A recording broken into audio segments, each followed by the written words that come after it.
Acompáñenos de lunes a viernes en Contrastando Ideas Noticias con el doctor Julio Jiménez, con una batería de especialistas en materia fiscal, política,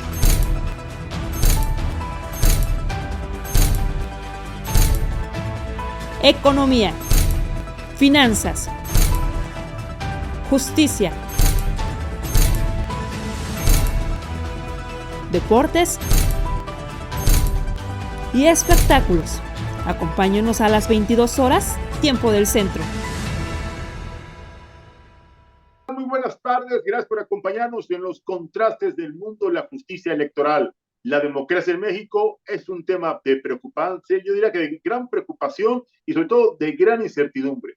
En los últimos años, el gobierno en la cuarta transformación se ha ocupado y se ha preocupado por generar, pues no sé si reformas, modificaciones o una estrategia, un plan maestro para destruir la autonomía del Instituto Nacional Electoral. Sí, el árbitro electoral de nuestro país, que garantiza la democracia y que da certeza a los procesos electorales. Obviamente, el marco jurídico establece periodos muy claros, temporalidad para los cargos y para, obviamente, cada uno de sus miembros en el Consejo General del INE. Y ha llegado prácticamente la recta final del consejero presidente, que de acuerdo a la ley tendrá derecho al pago de una indemnización, al pago precisamente después de tantos años de servicio, obviamente, a México, a la democracia, y sobre todo como consejero presidente del Instituto Nacional Electoral, que de acuerdo a la ley le corresponderían haberes, una cantidad económica que está prevista en la ley, presupuestada y autorizada para que sea entregada. Sin embargo, el titular del Ejecutivo ha afirmado que esta cantidad es ofensiva, que incluso es ilegal. Yo quiero agradecer especialmente la presencia esta semana y como siempre es un gusto platicar con mi amigo, con una voz autorizada, con un experto en materia electoral, con el doctor Marco Antonio Baños. ¿Cómo estás, Marco? Muy buenas tardes, gracias por acompañarnos. Gracias, Julio, te saludo con mucho afecto y a todo tu auditorio. Gracias. Oye, pues se cumple ya el periodo de gestión de Lorenzo Córdoba al frente del INE y bueno, pues le corresponde obviamente su indemnización, ya le corresponde una cantidad de dinero justa, legal y legítima además. Sin embargo, el presidente López Obrador dice que es indebida, que es ofensiva, que hasta ilegal. ¿Qué opinión te merece esta declaración, estas afirmaciones del titular del Ejecutivo, Marco? Mira, son declaraciones que, pues, como sabemos, las replican siempre también otros funcionarios. El caso concreto del titular de la Unidad de Inteligencia Financiera, que también ha salido a sus redes sociales a decir que es ilegal que Lorenzo Córdoba y los otros 3 consejeros que concluyen Claro. cobren esta indemnización, y él cita el artículo 127 de la Constitución. El presidente alude en términos generales a vamos, que en su opinión es ilegal también llevarse una cantidad como la que se ha manejado en los medios de comunicación, que bien a bien pues habría que ver qué es la realidad en esa materia. Pero me quiero referir concretamente a un detalle. El artículo 127 de nuestra Constitución establece con toda claridad que todos los servidores públicos van a devengar un salario que resulte proporcional a la actividad que desempeñan. Es un principio general de derecho laboral, lo sabemos. Tú prestas un servicio y tienes que tener una remuneración que resulte así, como dice la propia Constitución y la ley, debe ser proporcional al servicio que tú le brindas a una institución o a una empresa, según sea el caso. Pero aquí concretamente el 127 de la Constitución sí dice con claridad que las remuneraciones de los servidores públicos tendrán que ser previstas en la legislación, deben estar presupuestadas en los presupuestos que ejerzan las instituciones públicas o las dependencias de la administración donde se está brindando el servicio. Hasta ahí no tiene problemas, pero la fracción cuarta del artículo del propio 127 constitucional te dice que para que tú puedas cobrar una liquidación administrativa, una indemnización o un haber de retiro, como se refiere ahí, pues ese haber de retiro debe estar o en la propia legislación, en contratos colectivos de trabajo, pero utiliza también una expresión que dice con claridad condiciones generales de trabajo. Las condiciones generales de trabajo, pues en el caso de los órganos autónomos, están definidas o en sus estatutos internos o en los acuerdos que los órganos competentes de los propios organismos autónomos establecen. El INE Claro. tiene un estatuto que se llama del Servicio Profesional Electoral, que establece condiciones generales para todo el personal del Instituto Nacional, pero aparte el Consejo General y la Junta General Ejecutiva aprueban diversas normativas que tienen que ver con la forma en que se deben cubrir las liquidaciones administrativas por conclusión del encargo, por renuncia de una persona, y también prevé casos en los cuales una persona que labora o laboraba dentro de una institución no podría cobrar. Por ejemplo, en el INE no se podrían cobrar ningún tipo de liquidación administrativa si la persona está sujeta al desahogo de un procedimiento administrativo de sanciones. Hasta que se aclare si tuvo o no alguna responsabilidad, entonces a la persona se le pagaría o se le negaría el cobro de esa liquidación administrativa. De Así que acuerdo. lo que dijo Pablo Gómez en redes sociales es impreciso porque el INE sí tiene condiciones generales de trabajo, por supuesto que son acuerdos formalizados, ya sea en el pleno del propio Instituto Nacional o en la Junta General Ejecutiva, que hasta antes de la entrada en vigor del llamado Plan B, pues ha sido el órgano, y de hecho sigue siendo el órgano que atiende estas cuestiones, porque a pesar de que el Plan B ya es ley, pues obviamente estamos en el régimen transitorio, que le da al INE un plazo máximo hasta el 1 de agosto para que se atienda la reestructura administrativa, pero también la parte que tiene que ver con la normativa interna del instituto. Así que las condiciones generales de trabajo que se han emitido por la Junta General Ejecutiva son las normas que regulan, que prevén cuál es el mecanismo y cómo se establece la liquidación que tendrán, en este caso, los consejeros electorales. Por eso yo sostengo que lo que ha dicho Pablo Gómez es impreciso, me parece que es una forma un poquito grotesca de seguir alimentando la animadversión que se genera a nivel social cuando la discusión de fondo es el tema de los salarios o, como es el caso, la liquidación administrativa a la que tienen derecho estos servidores públicos. Lorenzo Córdoba está cumpliendo un periodo superior a los 11 años, primero como consejero, ahora como consejero presidente. Murayama, Adriana Favela y Roberto Ruiz, pues están cumpliendo ya los 9 años como consejeros que prevé el encargo que les hizo la Cámara de Diputados. Así que en lo personal considero, Julio, que es completamente válido, que está dentro de las normas y que no hay visos de ilegalidad sobre el cobro de esa indemnización que se está sujetando, insisto, a los acuerdos establecidos por los órganos competentes del propio Instituto Nacional. Estamos platicando con el doctor Marco Antonio Baños sobre pues, el contexto que hoy ha sido tendencia y que ha sido materia de debate y hasta molestia por parte del presidente López Obrador. Pero también viene una interrogante fuerte como consecuencia precisamente del término de este plazo de administración de Lorenzo Córdoba. Las redes sociales han cuestionado si Lorenzo Córdoba podría ser registrado como candidato a la presidencia de la República para el 2024. Doctor Marco Antonio Baños, ¿qué opinas al respecto? Mira, hay diversas normas que también tienen que ser revisadas y que están incluso en la propia Constitución. El 41 constitucional dice cuál es el procedimiento para designar a los consejeros y consejeras electorales, también refiere claramente el periodo de su encargo y establece restricciones a los consejeros electorales. Por ejemplo, no puedes ocupar ninguna otra responsabilidad remunerada, salvo las académicas, pero puedes dar cátedras, por ejemplo, Córdoba, que es investigador del Instituto de Investigaciones Jurídicas y catedrático ahí mismo en la UNAM, pues Claro. podría dar sus clases.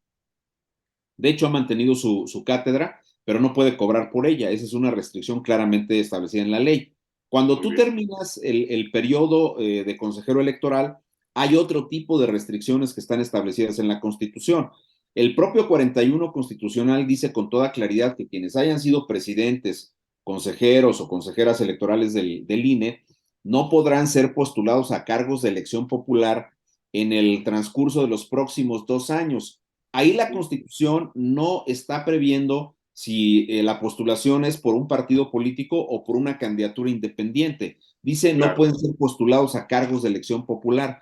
Entonces, yo creo que es una falsa discusión plantearlo así. Si tú revisas, por ejemplo, los requisitos para ser diputado federal, que son aplicables en algunos casos al cargo de presidente de la República y a senadores, pues te vas a encontrar con que que es un requisito establecido en la Carta Magna que para poder ser candidato a una diputación federal necesitas haber terminado hace 3 años al momento de la elección el cargo de consejero o consejero presidente del INE. Es decir, en el cargo específico de diputados aplicable a otros cargos, hay la norma que amplía el periodo por el cual tú no puedes ser postulado a cargos de elección popular. En este caso serían 3, pero digamos que la regla general son 2 años, que dice que no puedes ser postulado a cargos de elección popular, establecido en el 41 constitucional. Entonces, hay un falso debate también en esa parte. El propio Lorenzo Córdoba en otro momento lo ha aclarado, ha dicho que no pretende ocupar un cargo o una responsabilidad de elección popular. Él ha dicho, hasta donde yo recuerdo, que se trata de regresar, en su caso, a su cátedra universitaria, a su trabajo como investigador académico, y me parece que pues eso es lo que hay en el ambiente, pero la polarización que nosotros vivimos en este país, pues indica con toda claridad que la descalificación de los órganos autónomos es como una meta del gobierno en turno. No es un tema sobre el que estamos especulando. Hemos visto las discusiones en su momento con la CONAPRED, que le valió la remoción a una presidenta que tenía esa institución. Hemos visto ahora en el caso concreto del veto al nombramiento de los comisionados, que digamos, el presidente usa un argumento donde pareciera tener la razón, pero que viste frente al electorado que lo sigue y que tiene que ver con el hecho de que se pusieron de acuerdo Morena y el PAN para el nombramiento de estos comisionados, y como en el caso de los comisionados del INAI, López Obrador tiene derecho a vetarlos, pues entonces los ha vetado, y entonces ocurre también que a finales de mes concluye su mandato Francisco se me va ahorita el apellido de este comisionado, que es de Zacatecas, es un zacatecano muy destacado, y él concluye su mandato como comisionado, y entonces va a quedar en una minoría el número de los comisionados, entonces no podrán tomar decisiones. Tú imagínate un órgano autónomo que se encarga del acceso a la información pública, de la protección de los datos personales, que no puedan tener Francisco Acuña, perdón por la distracción, pero Paco Acuña termina, entonces no van a poder tomar decisiones ni en el acceso a la información, ni tampoco en los temas de protección de los datos personales. Entonces, creo que aquí el presidente de la República sigue con un discurso populista, con medidas efectistas que lo siguen posicionando con el electorado, pero que al final de cuentas pueden generar daños terribles a los órganos constitucionalmente autónomos. Seguimos preguntándonos, pues, ¿qué razón habría, por ejemplo, para haber aprobado el Plan B que mutila al Instituto Nacional Electoral? Más allá de que pudiera haber oportunidades de mejora, más allá de que pudiera haber áreas de oportunidad para reducir los costos de la democracia mexicana, pues el hecho concreto es que estás destrozando a la autoridad electoral. Totalmente de acuerdo. Marco, hay, pues no sé, en las redes sociales hay un debate sobre la resolución del Tribunal Electoral negándole a Carla Humphrey la posibilidad de postularse como consejera presidenta del Instituto Nacional Electoral. ¿Qué opinión te merece esta resolución? ¿Un tema personal, una ya lo venganza familiar o una resolución institucional? Ya lo habíamos de alguna manera empezado a analizar contigo en otros espacios anteriores, pero yo en lo personal creo dos cosas. Primero, que pues, es incuestionable la trayectoria, la sólida trayectoria electoral que tiene Carla Humphrey. Es una mujer que ha destacado en esta materia, tiene un perfil muy sólido, es una mujer muy, muy estudiosa, y es una mujer comprometida con el INE hoy día, y honesta en su desempeño como funcionaria pública. Pero también es un hecho concreto que la Constitución establece con claridad otra de las reglas, que no te puedes reelegir y no puedes estar más allá de los 9 años para los cuales eres designado. Y este tema también lo hemos visto cómo el INE lo ha aplicado con relación a los nombramientos de las consejeras y los consejeros electorales de los OPLES, que no Así es. pueden, por ejemplo, si una consejera en funciones o un consejero en funciones en OPLES quiere, que ya está en este momento en sus actividades, quiere postularse para ser presidente o presidenta de ese OPLE, no puede porque sería tanto como una reelección. Ese criterio lo ha asumido el INE y lo ha colocado incluso en las convocatorias, y el Tribunal Electoral lo ha ratificado. Incluso en designaciones recientes que ya le tocaron a la consejera Humphrey, ella sabe muy bien que el tribunal ya había establecido este criterio de que no se puede optar por el tema de la presidencia, porque eso significaría alargar el periodo de los 9 años y sería una modalidad de reelección. Ese es el criterio jurisdiccional.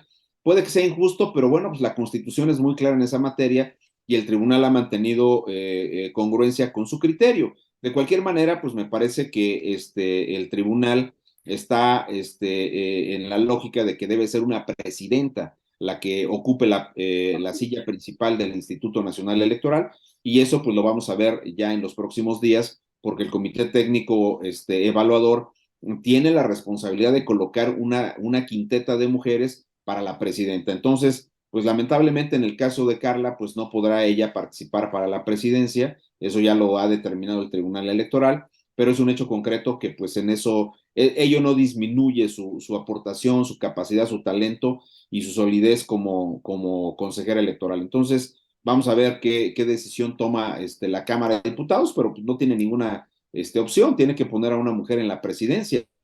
Y ahí viene ya otra discusión que tiene que ver con las personas Sí. que se van perfilando, pero eso ya es tema de otra discusión, donde al final de cuentas, pues la lista de los 92 que pasaron a la etapa de entrevistas, pues ya tiene un cernido inicial, porque algunos, por ejemplo, este señor Castañeda, que se había notado, pues ahora socarronamente en las redes le dicen el superasesor, pero pues es un supermorenista, ¿no? Destacado, es su derecho estar en la Cuarta Transformación y en Morena, pero no le asiste la razón pretendiendo ser consejero electoral para hacerse cargo de las faltas que le imputó a los demás. Es decir, a todos los demás consejeros los ha calificado como parte de los partidos políticos, como representantes de los partidos políticos. Pues no, en rigor el que es un representante o quien es un representante de un partido político es él, y pretendía ocupar esta responsabilidad. Entonces, pues ahí va caminando también ese procedimiento, Julio. Pues estaremos atentos, estaremos muy pendientes, como bien referías, esto se va modificando momento a momento, día con día se van pues abriendo nuevos escenarios, nuevas circunstancias, y bueno, habrá que estar muy atentos a lo que se resuelva también con las controversias constitucionales promovidas por el propio Instituto Nacional Electoral en contra de esta publicación del Plan B, que bueno, ya resolvieron el tema del secretario ejecutivo, ya lo reinstalaron, pero todavía faltan muchas cosas más que habrá que resolver todavía, habrá que esperar que la Corte resuelva las controversias constitucionales y en el momento de la acción de inconstitucionalidad y que se declare finalmente inconstitucional esta reforma del Plan B en materia electoral. ¿Qué opinión te merece ese tema, esa polémica en el contexto del proceso electoral que ya está pues a la vuelta de la esquina, Marco? Mira, yo diría que urge que se tomen todas las medidas relativas a la vigencia o la revocación del Claro, famoso Plan B. Entre sí, más pase el tiempo, menos tiempo le das al INE para poderse ajustar. totalmente. Si en un primer escenario se mantuviera vigente el Plan B, pues entonces el INE tiene que reducir la estructura, ajustar la normativa reglamentaria que ha emitido en diversas materias, y para eso ya tiene muy poquito tiempo. Ya el INE se encuentra pues en una situación muy crítica, y por eso pues vamos a decirlo coloquialmente, a matacaballo, los consejeros electorales han integrado un equipo que está analizando cómo se debe implementar la reducción del personal y el ajuste a la normativa. Pero cuando hablamos del ajuste a la normativa, estamos hablando de reglamentos como el de elecciones, que es más grande que la Ley General de Instituciones y Procedimientos Electorales en términos de artículos, es casi una ley adjetiva del Así, proceso electoral. Tienes un reglamento de fiscalización que pues regula todo lo que tiene que ver con el control, la auditoría a los gastos de partidos y candidatos, y tienes el reglamento de radio y televisión que regula las relaciones del INE con los medios de comunicación. Tienes el estatuto del Servicio Profesional Electoral, por citar algunos documentos que son muy importantes y que no los puedes modificar de un día para otro. Hay que analizar con mucho cuidado cómo ir impactando los cambios. Entonces, sí creo que las impugnaciones tienen que correr. Ya de alguna manera, pues la reinstalación de Edmundo Jacobo, por la forma que lo hizo el juez, y obviamente todos los juicios de amparo que están promovidos por los trabajadores del INE, pero especialmente las acciones de inconstitucionalidad de las que va conociendo la Suprema Corte de Justicia de la Nación, pues están orientadas a que se revoque el famoso Plan B. He escuchado algunas voces que me han sorprendido mucho de analistas, de algunos analistas que en otros momentos han defendido a la estructura del INE, las condiciones de imparcialidad con las que se hacen las elecciones. Y ahora he escuchado a algunos que han dicho que pues tampoco es el cisma, que esto no se va a acabar, que no es cierto, que será imposible tener elecciones creíbles y transparentes. Me ha sorprendido mucho porque sí creo que se tiene que analizar con mucho cuidado algunos detalles. El plan B es ley y no es optativo para el INE. El INE tiene que cumplir la ley. Si la Corte no lo revoca, el INE tiene que reducir al personal. Y yo quisiera ver, por ejemplo, a estas voces que recientemente escuché señalando que el INE podría hacer las elecciones, pues ¿qué harían coordinando las elecciones? Ellos, porque sí te lo digo con toda claridad, a mí me parece que la parte medular de la reforma que lastima sensiblemente al INE es el recorte de las juntas ejecutivas distritales. Ahí sí, perdón, pero fue un machetazo irracional a la capacidad logística del INE. Y obviamente, pues eso contrasta con el fortalecimiento a los partidos políticos como actores, como jugadores en el juego. Totalmente de acuerdo. Pues la verdad es que sí, pone en un escenario bastante complicado y de desventaja al árbitro electoral, le quita brazos y piernas y ahora pretende cortarle la cabeza a este organismo constitucional autónomo. Marco, permítenos molestarte la próxima semana. Tus redes sociales, ¿en dónde te podemos seguir? Sé que eres columnista de varios periódicos. Compártenos en dónde podemos seguir en tus columnas y en tus redes sociales, por favor. Te agradezco, Julio. Solo uso una cuenta de Twitter que es @marcovanos y publico semanalmente en El Financiero y en la Cadena del Sol. Esta semana me tocó El Sol y el lunes publicaré en El Financiero. Maravilloso. Pues estaremos atentos a tu columna del próximo lunes y estaremos muy atentos a lo que se genere a lo largo de la semana para molestarte y seguir pues analizando los temas coyunturales en materia político-electoral, que por ahí tenemos un tema, ¿eh? ¿Qué va a pasar con los recursos presupuestales, con las prerrogativas al movimiento ciudadano después de su anuncio de bajarse de la contienda electoral en el Estado de México y Coahuila? ¿Qué va a pasar con ellos? ¿Lo van a tener que devolver ese dinero o se lo van a quedar? ¿Qué va a pasar con ese recurso, Marco? Pues en el caso concreto del financiamiento del Estado de México para las campañas, sí lo tienen que regresar. Y Claro. en Coahuila entiendo que van a registrar candidatos a diputados.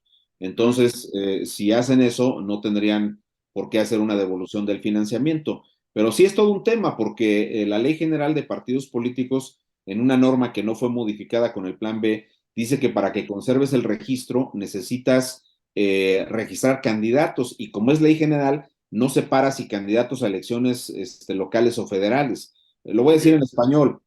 Podrías perder el registro si no registras candidatos.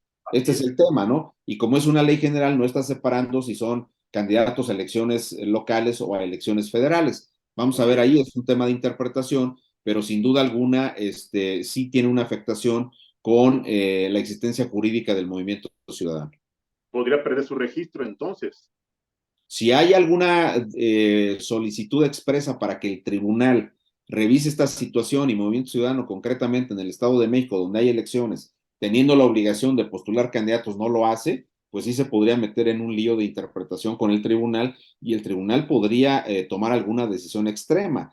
Creo que al final, tratándose de una elección local, lo que podría proceder, aunque ahí hay un tema de otra naturaleza, sería la pérdida de las prerrogativas. Porque ojo con un tema, cuando un partido político no saca, un partido político que tiene un registro nacional, el caso de Morena, del PRI, del PAN, del PRD, del propio Movimiento Ciudadano, si ellos no sacan el 3% de la votación en una elección local, no es que pierdan el registro, sino que pierden las prerrogativas, es decir, pierden el derecho a recibir financiamiento público, a tener espacio en radio y televisión, a tener financiamiento para las actividades de publicación y otras cuestiones de capacitación política que hacen los partidos políticos, pero el registro pues está reservado al ámbito nacional. Así que alguien sí podría generarle algún ruido al Movimiento Ciudadano y veríamos qué resuelve el Tribunal Electoral con un tema tan delicado como ese. Pues ahí está ya el llamado, ahí está ya el tema, la opinión, reitero, profesional, imparcial, independiente, sin filias ni fobias políticas. Un profesional serio, un mexicano responsable, un experto en materia político-electoral. El doctor Marco Antonio Baños, a quien como siempre le agradezco su tiempo, que nos comparta sus conocimientos y reitero mi invitación para la próxima semana, si me lo permite, doctor. Muchas gracias, Julio. Nos vemos en la siguiente, por supuesto que sí. El doctor Marco Antonio Baños. Muchas gracias, Marco. Buenas noches. Hasta luego, Julio. Buenas noches. Gracias. Amigos, no le cambie, ya viene Demetrio Soy La Tijera para platicar de sus aspiraciones para registrarse como candidato a la presidencia de la República. Platicaremos con Demetrio Soy La Tijera. No le cambie, regresamos.